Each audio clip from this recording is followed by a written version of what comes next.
Hello, I'm Professor Brian Boucher. Welcome back. In this video, we're going to talk more about inventory cost flow assumptions.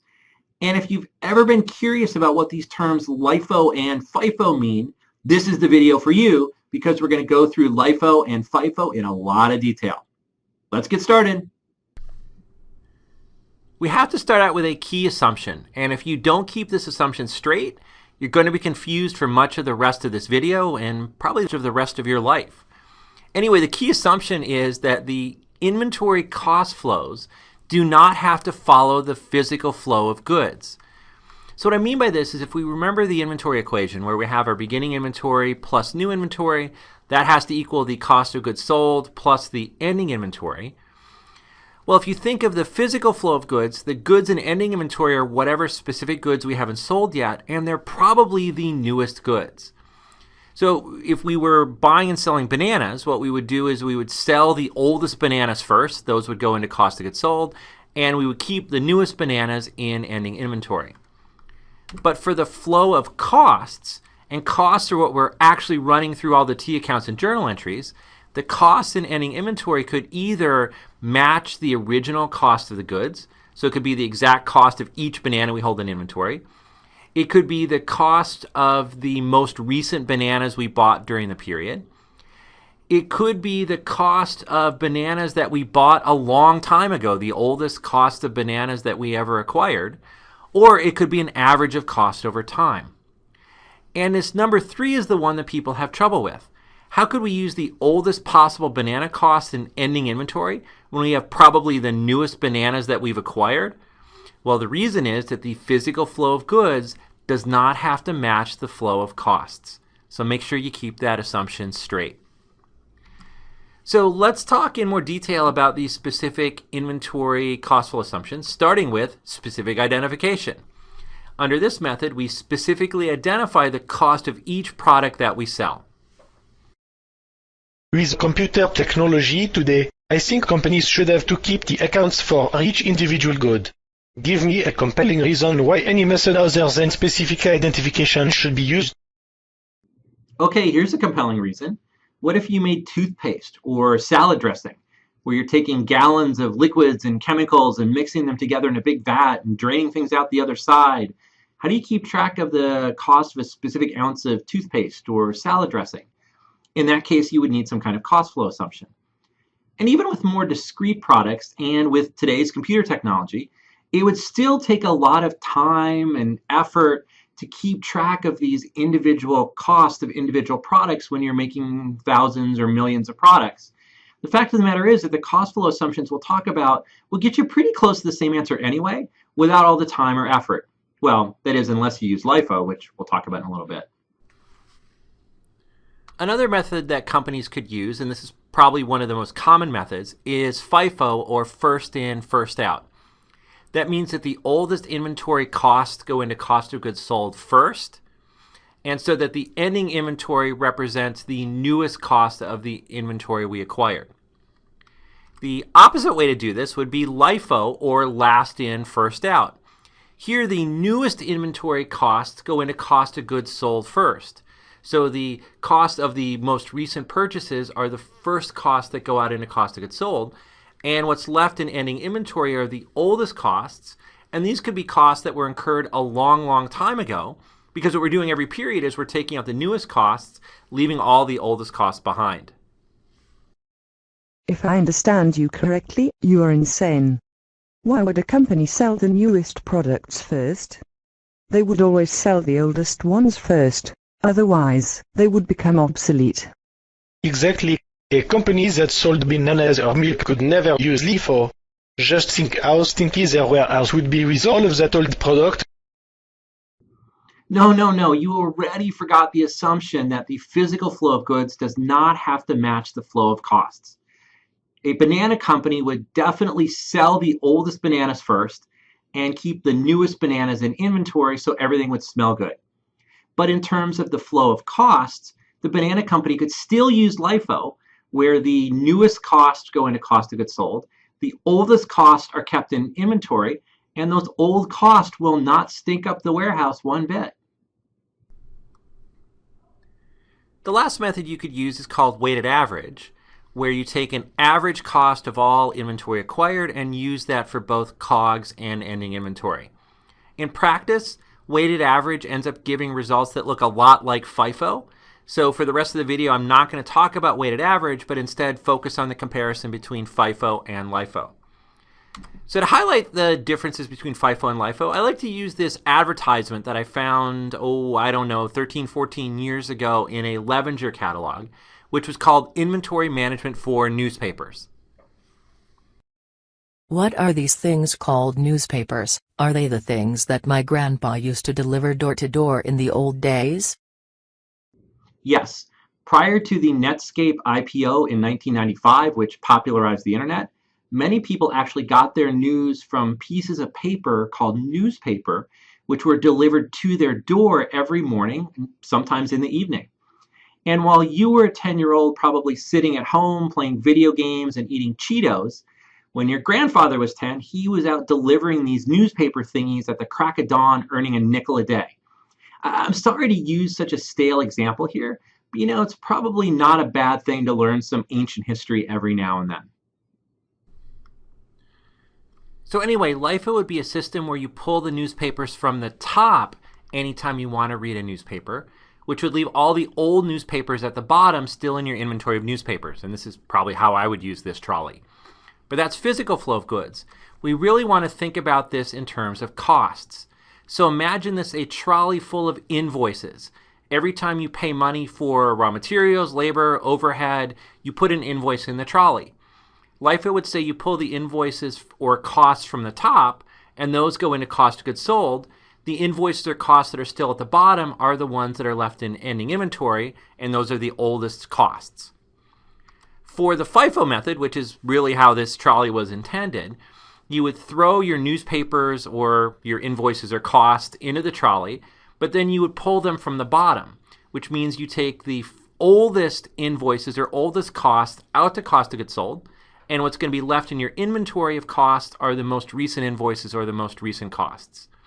So that's the difference between LIFO and FIFO, but remember, it's not flow of goods, it's flow of costs that we're talking about. So let's throw some numbers at this and see if we can do an example to see how LIFO versus FIFO can affect cost of goods sold and ending inventory. In our example, we're going to go back to 2010 and buy 5 units of inventory. We buy them in 5 separate months, and as you can see, the prices of buying the inventory are increasing as we go through the year. Now we're going to look at how to account for the inventory that we sell versus hold by the end of the year. So in 2010, we sold 3 of the 5 units. What we would do under FIFO is take the first 3 units that we purchased, the $10 cost, the $15 cost, and the $20 cost, and that would be our cost of goods sold.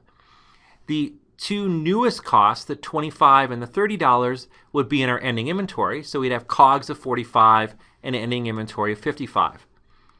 Now, if we sell those same 3 units but use the LIFO method, to calculate COGS, we need to start with the most recent cost and work backwards. So we would take 30 plus 25 plus 20 to end up with cost of goods sold of 75. And then the 2 oldest costs, the 10 and the 15, would be what is left in ending inventory, or 25. So as you can see, there's a $30 difference in both cost of goods sold and inventory between the FIFO method and the LIFO method. How can you get different numbers for COGS? COGS is COGS. It is what it is. You are telling me that a simple accounting choice can have such a big effect on profits. Well, for COGS, you can't use the old "it is what it is," because every time you look at cost of goods sold on the income statement, you're looking at a number that's the product of cost flow assumptions. And if the company used a different set of assumptions, they would have a different cost of goods sold number. There's no true answer to what cost of goods sold is. It's always a product of assumptions. And this is just one of many cases that we're going to look at in this course where a very simple accounting choice can have very dramatic effects on the balance sheet and the income statement. Continuing on into 2011, we're going to start with different beginning inventory costs depending on whether we used FIFO or LIFO. FIFO is going to have the most recent costs in inventory, whereas LIFO is going to have the oldest costs in inventory. In fact, another way that you could think about these is FIFO is really LISH, last in, still here, and LIFO is FISH, first in, still here. Although many people refer to LIFO by saying it backwards, which is awful, because it's an awful way to do accounting. So anyway, we have different beginning inventory under FIFO and LIFO. Then we purchased 3 units during 2011, and the cost of those units are the same because we're buying them during the year. Now we're going to focus on FIFO and LIFO separately, starting with FIFO. So we sell 3 units during 2011. To figure out cost of goods sold under FIFO, we start with the oldest cost and move forward. So our cost of goods sold will be 25 plus 30 plus 35 equals 90. Ending inventory is the newest cost, so it's the 40 plus 45 gives you 85. Under LIFO, we sell 3 units. We have to start with the newest cost and work back. So cost of goods sold would be 45 plus 40 plus 35, which is 120. Ending inventory is going to be the oldest costs, which are the 10 plus the 15, giving us an ending inventory of 25. So comparing the two, COGS under LIFO is 120, $30 higher than COGS under FIFO of 90. What's happening is that prices are rising through this example, and anytime prices rise, FIFO is going to give you a lower cost of goods sold than LIFO because LIFO is grabbing the newest higher cost as part of cost of goods sold, whereas FIFO is grabbing the older lower cost as part of cost of goods sold. You are insane. It simply is not plausible that companies could have such different values on the same goods in inventory. LIFO must require you keep the older goods. I am not insane, and this in fact does happen in the real world.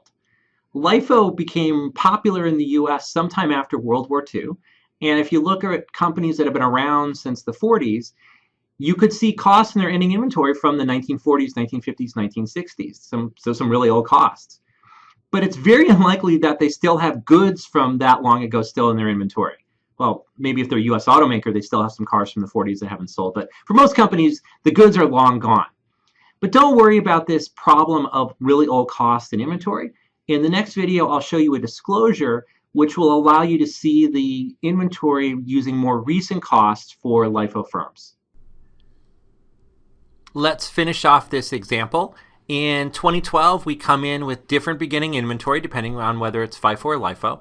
And we're not going to buy any more units. Instead, we're just going to sell the units that we have and go out of business. So under FIFO, we sell these 2 units, and the cost of goods sold is 85. So basically the cost of what's in beginning inventory. Under LIFO, we sell these 2 units, and the cost of goods sold is 25. Again, the cost of the 2 units that were in beginning inventory. So the difference in the cost of goods sold is 60, with this time LIFO having lower cost of goods sold than FIFO. The lower LIFO cost of goods sold is due to dipping into old LIFO layers of inventory. Anytime a company sells more inventory than it produces, it ends up dipping into these old costs, which under LIFO can be much lower than current costs. This is called a LIFO liquidation, and it has to be disclosed in the financial statements due to its dramatic effect on cost of goods sold and net income, basically giving the company an extra $60 of pre-tax income during 2012. So when a company says it is having a liquidation sale, does that refer to LIFO inventory? No, not necessarily. A liquidation sale simply means that you're trying to sell excess inventory. We use the term LIFO liquidation because it occurs when you sell more inventory than you produce, which often happens during a liquidation sale. But you can have a liquidation sale even if you don't use LIFO for your inventory. Let's take a look at a summary of cost of goods sold over time for this example. As you can see in 2010 and 2011, FIFO had lower COGS by 30 each year, but then in 2012, FIFO had $60 higher COGS, which means that the total COGS over the 3 years is identical. So FIFO versus LIFO changes the timing of cost of goods sold, but over the life of the firm, total cost of goods sold is going to be the same either way. Based on this chart, I would think that every company uses FIFO. It gives you lower COGS in every period except the last. But by that point you are dead. John Maynard Keynes said, "In the long run, we are all dead." Wow, that's a cheery quote to inject into a LIFO FIFO video. Anyway, my point was that COGS are going to be the same over the life of the firm, whether you use LIFO or FIFO. Yes, maybe there are some motivations where you wanted lower cost of goods sold earlier on and you'd want to use FIFO. But actually, there are some strong motivations why you might want higher cost of goods sold earlier on under LIFO. I'm going to talk about that motivation in the next slide. Let's talk about why it would matter whether a company uses LIFO or FIFO. When inventory costs are rising, which is generally the case because of inflation, cost of goods sold under LIFO is higher and ending inventory under LIFO is lower compared to under FIFO. In the US, tax reporting allows companies to use LIFO. So what that means is that if you have higher cost of goods sold under LIFO, you have lower taxable income, which means you pay less in taxes. So there are tax savings due to using LIFO. But the rule is that if you use LIFO for your taxes, you have to use LIFO for your financial statements. It's called the tax conformity rule, and it's one of the few places where tax reporting and financial reporting has to match up. So to show you how big of a deal this could be, let me bring up the summary of cost of goods sold again. What we saw was that in 2010 and 2011, LIFO gave you lower pre-tax income by 30 each year, and then higher pre-tax income in 2012. Now in the US, the tax rate is 35%, and so what this translates to is in 2010 and 2011, you would save $10.5 in taxes each year, but then in 2012, you'd have to make up for it by paying an extra $21 in taxes under LIFO. It all cancels out over the 3 years. So you might be thinking, well, what difference does it make? You save some taxes now, you pay some taxes later. But it's the case that $1 today is always worth more than $1 in the future. And we'll talk about this later in the course when we talk about time value of money. But you always want to save taxes today and be willing to pay taxes in the future because the value of what you save today is worth more than what you're going to save in the future. The only catch is that IFRS does not permit the use of LIFO. The US is the only major country that still allows LIFO. Let me get this straight. The US is the only country in the world that allows LIFO. LIFO is not allowed under IFRS, so why are you wasting our time teaching it to us? Let me answer that. America is the most vital, important, and dominant country in the world. Who cares about you foreign? This is a good time to remind you that the opinions expressed by Professor Brian Boucher, or by his virtual students, do not represent the views of the Wharton School, the University of Pennsylvania, its management, employees, families, or casual acquaintances. These opinions solely represent the views of Professor Boucher and his virtual students. We apologize in advance if you have been, are, or will be, offended by their comments. We ask that you direct all complaints, criticisms, disputes, and legal actions to Professor Boucher. Having said that, we hope you are enjoying the course. Let's return to the video, joined in progress. All citizens of the world. But anyway, even if you live outside the US, it's still important to know LIFO. Because if you ever have to compare a US firm to a non-US firm, and the US firm uses LIFO, there's some adjustments you need to make to get a reasonable comparison. And we're going to talk about those adjustments in the next video. I think I should wrap up here because I've got an urgent voicemail and all these texts on my phone. But anyway, in the next video, we're going to take a look at a financial statement disclosure for a LIFO firm to see what kind of information we need to pull out so that we can compare a firm that uses LIFO for its inventory to a firm that uses FIFO for its inventory. I got to go. I'll see you next video. See you next video.